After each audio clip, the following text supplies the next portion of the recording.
여러분 안녕하십니까? 6월 12일 새로운 한 주를 여는 월요일 아침입니다. 저는 이번 한 주 김은미 앵커의 개인 사정으로 아침에 매일경제를 진행하게 된 정광재입니다. 신문 읽기를 통해서 대한민국의 뜨거운 이슈들을 차분하게 전달해 드리도록 노력하겠습니다. 그럼 오늘 주요 신문들의 일면 소식부터 알아보기로 하겠습니다. 매일경제신문입니다. 우리 경제의 대들보 역할을 하고 있는 반도체, 그동안 수요 감소에 따른 침체를 겪어왔는데 마침내 불황의 끝이 보이는 걸까요? 삼성전자가 신규 투자 계획을 확정하는 등 반도체 경기 반등 전망이 나오고 있습니다. 여기에 국책연구기관인 KDI는 경기 바닥에 접근하고 있다면서 조만간 반등할 것이라는 분석을 내놓기도 했습니다. 소비자 심리도 조금씩 개선된 것으로 나타났습니다. 조선일보 일면은 채용비리 의혹에 시달리고 있는 선거관리위원회 얘기를 다뤘습니다. 선관위 특혜 채용 대상자로 꼽히는 9명의 자기소개서를 살펴봤더니 부친의 직장을 소개하는가 하면 아버지가 자녀의 지원 사실을 사전에 알렸던 경우도 있었습니다. 여권은 입시 비리가 드러나고도 의사면을 붙들고 있는 조국 전 법무장관 일가와 다를 바 없다고 비판했습니다. 국민일보입니다. 중국 외교부가 정재호 주중 한국 대사를 불러 싱하이밍 주한 중국 대사의 언행에 대한 한국 정부 대응에 대해 심각한 우려와 불만을 표시했습니다. 우리 외교부가 싱 대사를 초치해 엄중 경고한 다음 날 맞대응 조치를 한 건데 중국 외교부는 현재 한중 관계의 문제점이 어디에 있는지 깊이 반성해야 한다면서 우리 외교 정책을 비난한 것으로 전해졌습니다. 동아일보는 유럽 등지에서 북한 외교관들의 탈북이나 한국 망명 시도가 나오는 데 대해 정부가 북한 엘리트층의 동요와 연쇄 탈북 가능성을 주시하고 있다고 보도했습니다. 정부 고위 관계자는 김정은 정권 출범 뒤에 북한 엘리트층과 주민들이 가졌던 기대가 충족되지 않으면서 북한 체제에 대한 기대를 접고 이반 현상이 나타나고 있다는 조짐을 전달했습니다. 이렇게 주요 일면 소식을 알아봤고요. 이번에는 사진 한 장이 전하는 감동도 나눠보겠습니다. 거의 모든 조간신문들의 일면을 장식한 사진인데요. 콜롬비아에서 있었던 기적의 생還소식입니다. 경비행기 추락사고로 40일 동안 아마존에 실종됐던 4남매 가운데 막내인 1살 라노케 무쿠아트가 건강한 모습으로 살아 돌아왔습니다. 발견 당시에 콜롬비아군은 기적이라고 외치면서 이들의 생존을 국민에게 알렸다고 하죠. 같이 탑승했던 성인 3명이 모두 사망했는데 정글 생존 법칙을 익혔던 13살 소녀가 새 동생을 살렸다는 소식에 전 세계가 환호하고 있습니다. 네, 아침엔 매일경제 이제 본격적인 신문 읽기를 함께 해보겠습니다. 오늘도 명확하고 아주 냉철한 분석으로 신문 행간에 숨어있는 의미까지 함께 해주실 네 분 모셨습니다. 어서 오십시오. 반갑습니다. 안녕하세요. 네, 아침엔 매일경제 첫 번째 키워드 전랑 외교입니다. 전랑은 늑대 전사를 뜻하는 말인데 힘에 의한 일방적 중국 외교 행태를 표현하고 있는 말이죠. 지난주 싱하이밍 주한 중국 대사의 외교적 무례로 촉발된 중국의 전랑 외교 논란이 계속되고 있습니다. 관련 보도부터 살펴보겠습니다. 한국일보 일면입니다. 싱하이밍 대사를 감싼 중국 주중 한국 대사를 초치해 맞불을 놨다. 이런 헤드라인을 실었습니다. 그리고 중국 측이 실패할 것이다라고 베팅하면 반드시 후회할 것이다라는 발언이 나왔었는데 이와 같은 논란에 대해서도 한국 반응은 적절치 못하다라고 중국 외교부가 정재호 주중 한국 대사를 초치한 자리에서 얘기를 했다고 합니다. 한국 외교가에선 싱하이밍 대사의 공개적 발언으로 갈등을 부추기는 확성기 외교가 한중 관계 개선에 걸림돌이 되고 있다. 이렇게 난감한 반응을 보이고 있다고 하는데 홍석준 의원님, 이게 주말에 나온 소식인데 중국 외교부가 그러니까 주중 한국 대사죠. 정재호 대사를 외교부로 불렀다는 거 아닙니까? 네네. 그래서 어떤 얘기들이 오고 갔다고 전해지고 있죠? 네, 저희 이제 대한민국 외교부가 싱하이밍 그 대사를 초치해서 네. 이재명 대표하고 만난 자리에서 어떤 부적절한 그 언행, 특히 그 미국에 베팅하면은 뭐 후회한다는 내정 간섭이 명확한, 그리고 명확히 또 비엔나 협약에도 반하는 그런 어떤 발언들, 특히 또 후회한다든지 이런 어떤 사실상 어떤 반협박의 어떤 발언을 한다든지 특히 그 지금 현재 대중국 무역 적자가 네.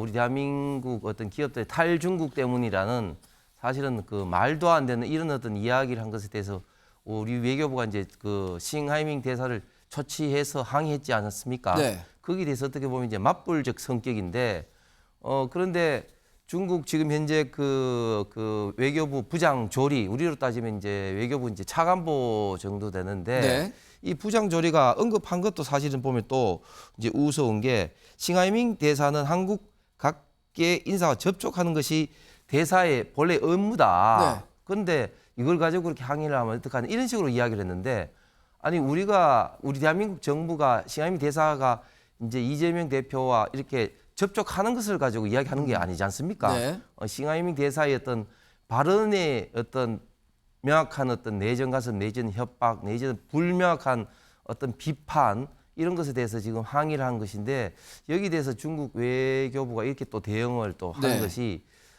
지금 한동안 중국 정부가 좀 전랑 외교가 각국의 그 많은 반발을 지금 받고 있어서 네. 조금 이제 누그러뜨리는가 했더니 지금 최근에 여러 가지 국가에서 많이 다시 이제 그 격화되고 있는데 이런 어떤 중국 외교의 지금 현재 이런 어떤 현상이 우리나라 어떤 정부의 지금 이제 네. 딱 드러나고 있다 이런 어떤 현상이고 특히 이런 어떤 상황에서는 우리가 외교에 대해서는 여야를 가리지 말고 우리가 이제 대응을 해야 되는데 이런 판을 깔아준 어떤 민주당 이재명 대표의 어떤 태도는 여전히 많은 좀 아쉬움이 좀 남습니다. 네.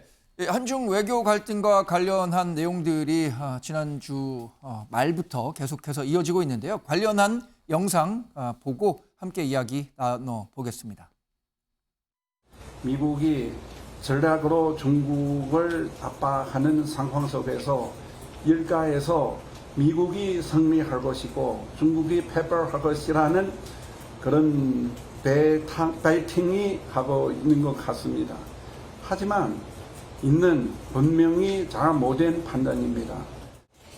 오늘도 이렇게 통역이 없는 상태에서 말씀을 나누게 되니까 좀 진이라든지 이런 게 왜곡되지 않고 좀 변형되지 않고 잘 전달이 될 수 있어서 매우 감사하게 생각합니다. 수 있는 항의의 절차를 진행한 것뿐입니다. 대체 무엇을 항의하고 무엇이 불만이라는 것입니까? 중국이 이토록 우리를 우습게 보며 무시하는 것은 결국 싱하이밍 대사의 도넘은 결례의 한 목소리로 대응해도 모자랄 판에 중국 공산당인 것처럼 편을 들고 나선 민주당 덕분입니다. 네, 관련한 보도도 더 살펴보도록 하죠. 중국이 외교 결례 뒤에 오히려 반한 공세에 나섰다라고 보도를 하고 있습니다. 그러면서 이른바 중국의 외교 전략, 이 전랑 외교가 한층 더 거칠어졌다는 평가를 함께 심었는데요. 이 관련해서 말이죠, 이용우 의원님, 사실 중국 대사가 한국에서 여러 각계 인사들을 만나고 한중 우호 관계 증진에 공헌한다는 것은 아주 본연의 몫이잖아요. 그런데 본연의 역할에서 조금 더 한 발 더 나간 행보가 한국민들에게 좀 좋지 않은 감정을 심어줬다는 데 대해서는 많은 분들이 공감하고 있는 것 같은데 이후 과정에 대해서는 어떻게 평가하세요? 예, 일단 바람직하지 않은 언행이었습니다. 네. 바로 바람직하지 않은 언행이었고 그리고 특히 생각해 봐야 될 것은 이게 공개적으로 자리가 됐다는 사실입니다. 네. 실제 외교의 경우에 있어가지고는 상당히 정제된 언어로서 은밀하게 세밀하게 관리돼야 하는 사안입니다. 그리고 지금 벌어지고 있는 일 자체는 보면 한미 관계와 네. 한중 관계 두 가지 관계가 세밀하게 관리돼야 될 시점에 와 있고 예. 그런 상황에서 중국이 일종의 도발 비슷한 것을 했던 것입니다. 네. 그런 거에 대해서 지금 상호 맞불이 놓아지고 관계가 격화되는 과정은 굉장히 좋지가 않습니다. 네. 특히 이런 걸 생각해 볼 수 있습니다. 반도체가 굉장히 중요한 이슈이죠. 네. 그런데 삼성전자 반도체 공장이 시안에 있습니다.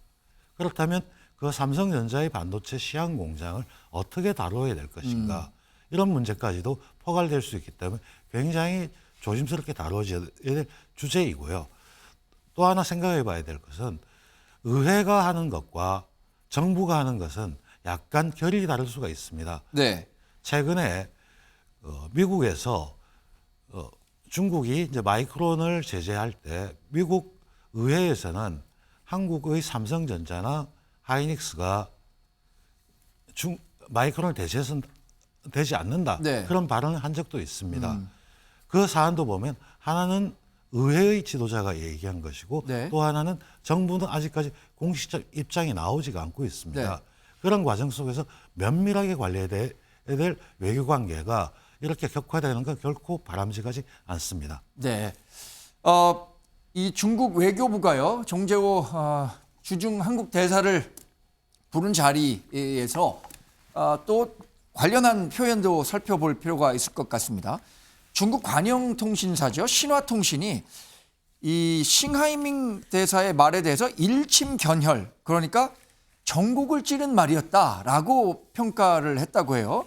김광삼 변호사님, 사실 우리가 개인 간의 대화를 할 때도 서로 좀 좋은 덕담 이렇게 나눠 가질 때 외교적 수사 이렇게 표현을 하잖아요. 그러니까 외교적 수사라는 거는, 외교적 언어라는 건 굉장히 정제된 발언이 나왔어야 하는데 싱하이밍 대사의 발언이 그렇지 못했기 때문에 이런 논란이 되고 있는 거잖아요. 그런데 중국 외교부도 싱하이밍 대사의 발언 자체는 큰 문제가 없다 이렇게 평가를 하니까 이게 더 큰 확전으로 가는 것 아니냐라는 우려도 커지고 있는 것 같아요. 향후에 이제 확전될 가능성이 크다고 봐요. 네. 싱하이밍 중국 대사가 이재명 대표를 초청한 것도 저는 계획적이었다고 보는 거거든요. 예. 그럼 이제 미리 본국과 주중 대사가 서로 이제 협의를 한 거죠.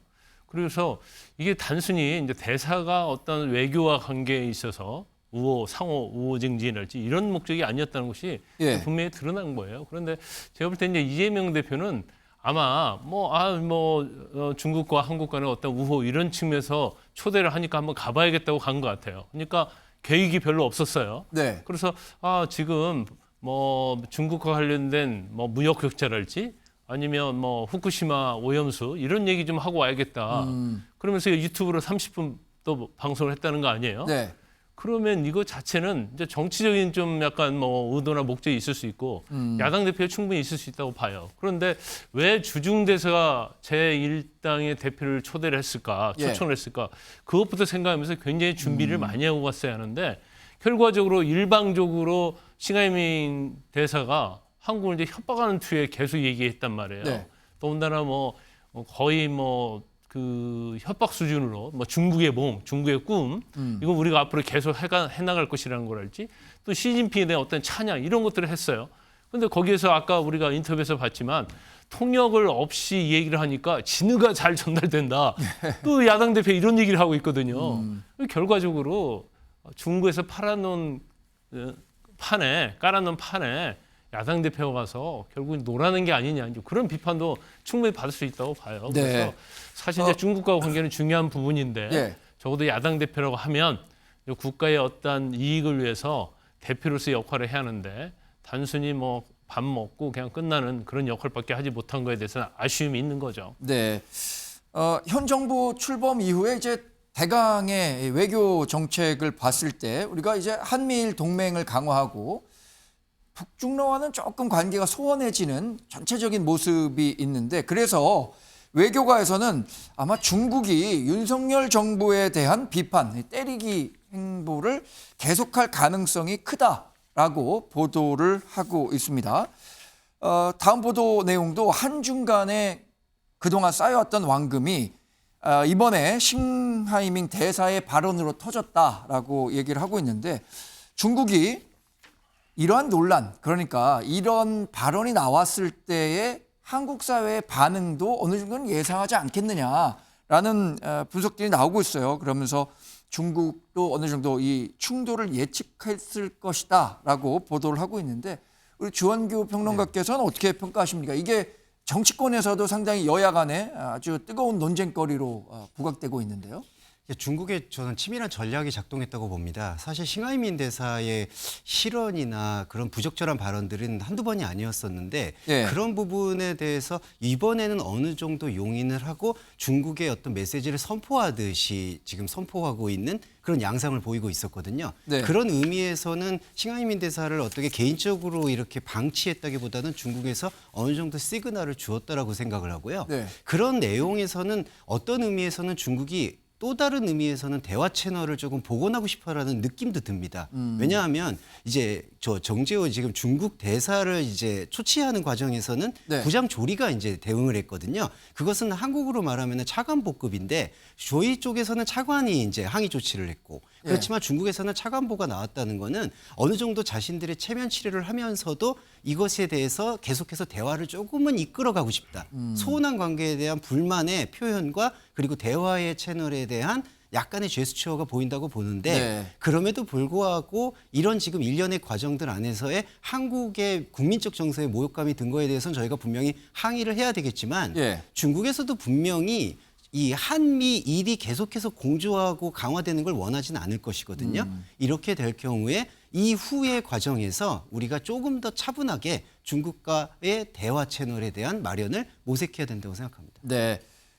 근데 홍석준 의원님, 네. 지금 국민의힘 내에서요 신원식 의원의 발언을 한번 인용해 보겠습니다. 도발적 망발을 일삼는 싱 대사를 페르소나 논 그라타, 그러니까 외교상 기피 인물로 지명해야 한다, 이렇게 얘기를 하고 있고요. 김기현 대표도 이재명 당대표의 이번 행보에 대해서 이게 과연 국익 외교냐라고 강도 높게 비판하고 있는데 국민의힘 내부 분위기는 실제 어떻습니까?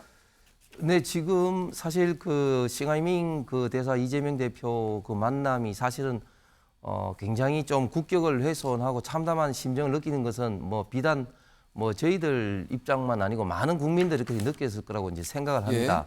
참고로 이제 싱하이밍 대사는 굉장히 한국말을 잘합니다. 저도 네. 몇 번을 만나봤는데 한국말을 잘하는데 저렇게 이재명 대표하고 만났을 때 한 10페이지 가량을 이제 준비해서 이제 읽어 내려갔지 않습니까? 네. 15분 가량. 그것은 작심하고 중국 어떻게 보면 이제 외교부의 좀 입장을 좀 이야기했다. 즉흥적 발언은 아니었다. 절대 아니죠. 말씀하시는 거죠? 불과 그 외교부의 그 국장급인 대사가 그 대한민국에서 이렇게 반발할 것을 어느 정도 당연히 예측을 하는 그런 발언을 하는데 즉흥적으로 하지는 않았을 거고 당연히 또 그걸 10페이지짜리 이제 문서를 만든 것 자체가 저는 그 내용이 당연히 중국 외교부의 이제 승인을 받았다 보고 네. 그리고 싱하이밍 대사의 발언은 좀 전에 이제 주홍기 평론가도 말씀했지만 이번이 처음이 아니고 굉장히 우리 대한민국에 보면 자존심을 건드리는 그런 발언을 그 이전에도 좀 몇 차례나 이제 왕왕 좀 해 왔었습니다. 그렇기 네. 때문에 이번에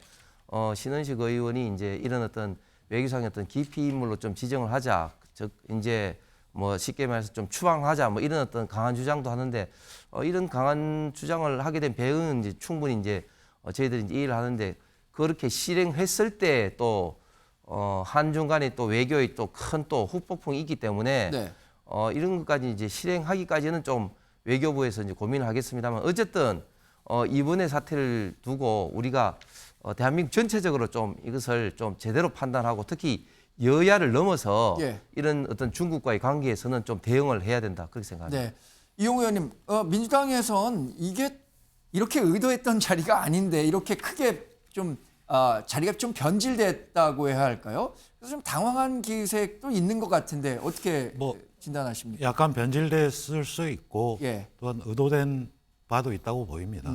그런 부분에서 적절하게 대응하지 못했던 측면은 있다는 것도 사실이고요. 네. 그러나 한 가지 주목해 볼 게 있습니다. 네.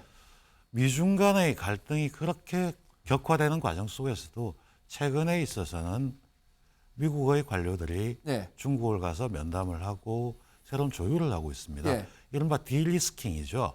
근데 우리 같은 경우에 있어가지고도 바로 그 과정이 굉장히 중요한 과정입니다.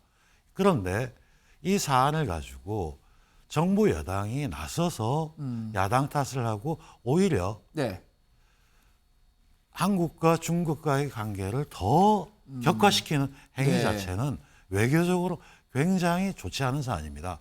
국제 정세의 변화를 국내 정치에 이용하려고 하는 굉장히 정략적인 발언들입니다. 네. 이런 부분을 정부 여당은 전국을 이끌어가는 여당으로서 국익을 위해서 바람직하지 않습니다. 예. 이런 반응을 지속하는 건 가장 안 좋은 행위라고 보입니다. 네.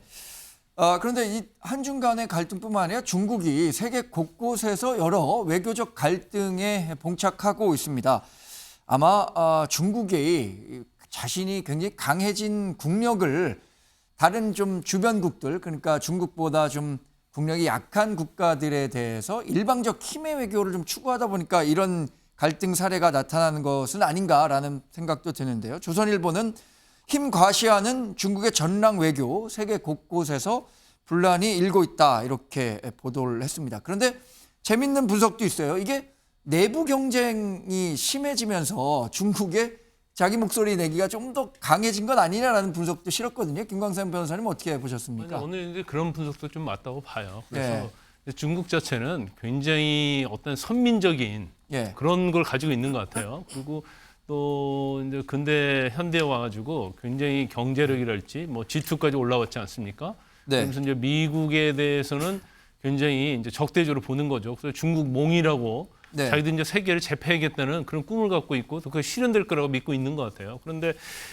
이러한 전략 외교가 원칙과 어떤 외교적인 그런 것들을 준수하는 게 아니고 네. 힘에 과시한 그런 걸 하다 보니까 이제 세계적으로 곳곳에 좀 분란이 일어나고 있는 것 같고 특히 좀 약간 이제 중국은 공산국가 아닙니까? 네. 그러니까 약간의 어떤 외교적이랄지 국력을 과시하는 측면에서 보면 네. 강한 자에는 약하고 약한 자에는 강한 그런 모습을 취하고 있어요. 네. 그래서 우리나라 같은 경우에도 이제 중국과 관련돼서 무역이 엄청나게 의존도가 크지 않습니까? 네. 그래서 이제 그거 자체에 아킬레스건이 있기 때문에 그걸 가지고 이제 적절히 이용한다고 보고 있고요.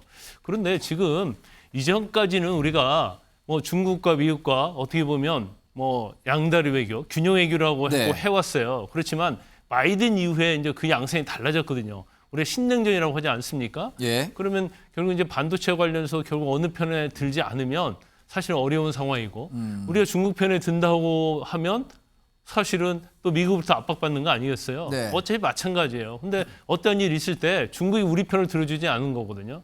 그래서 제가 볼 때는 이제 한미일 동맹을 경제가 됐건 외교가 됐건 안보에서 아주 강건하게 하면서 또 일부는 중국과 어떤 대화 채널을 유지하고 네. 오히려 한미일 관계가 강건해지면 중국이 또 우리를 굉장히 가볍게 보지 못한단 말이에요. 예. 그러니까 그 강면과 온건한 양면 전략을 취해야 한다 이렇게 봅니다.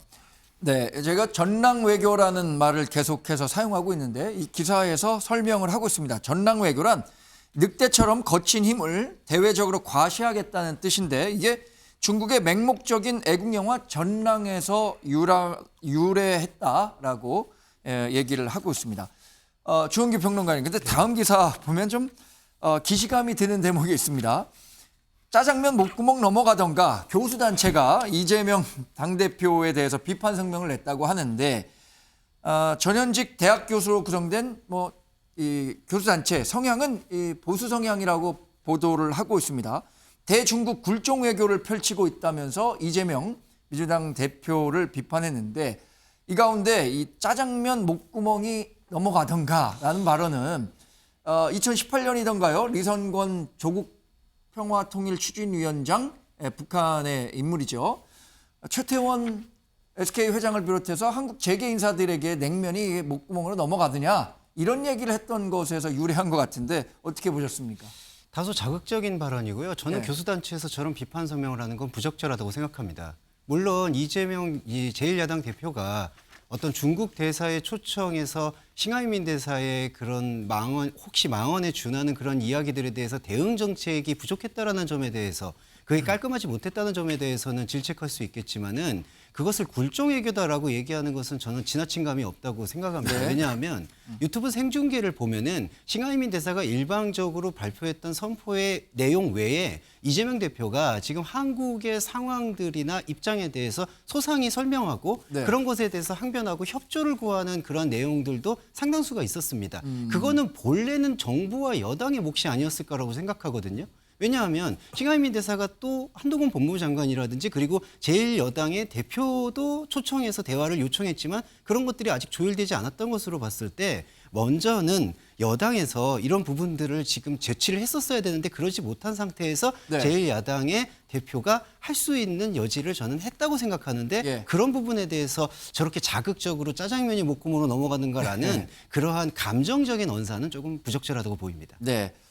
이재명 당대표도 이런 논란이 확산되면서 여러 가지 해명성 발언을 내놓고 있습니다. 관련해서 어떤 얘기를 했었는지 영상 보시고요.